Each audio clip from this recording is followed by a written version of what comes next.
They were dying slowly. It was very clear. They were not enemies. They were not criminals.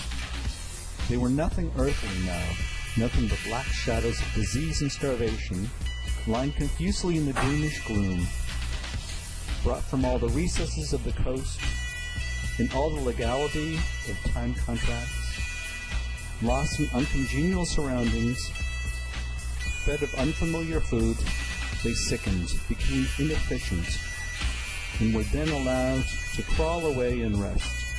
These moribund shapes were free as air, and nearly as thin. What more did I want? What I really wanted was rivets, by heaven. Rivets. To get on with the work, to stop the hole. Rivets I wanted. There were cases of them down at the coast. Cases piled up, burst, split. You kicked a loose rivet at every second step in the station yard on the hillside. Rivets had rolled into the grove of death. You can fill your pockets with rivets from the trouble of stooping down, and there wasn't one rivet to be found where it was wanted. We had plates that would do, but nothing to fasten them with.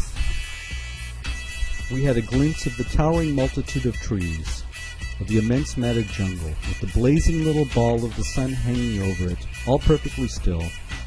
And then the white shutter came down again, smoothly, as if sliding in greased grooves.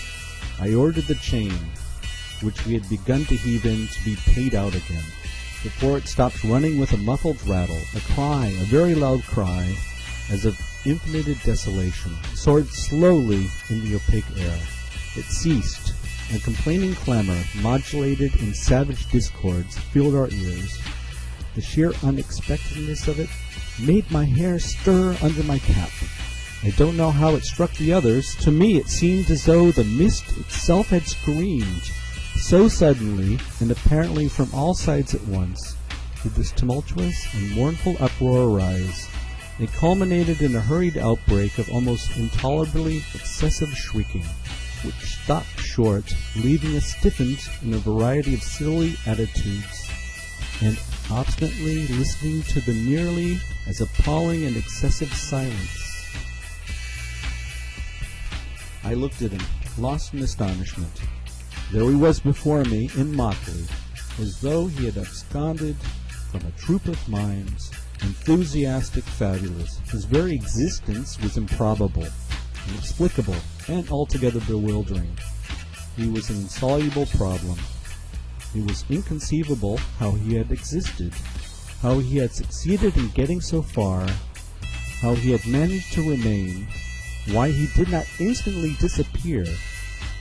I went a little farther, he said, then a little farther,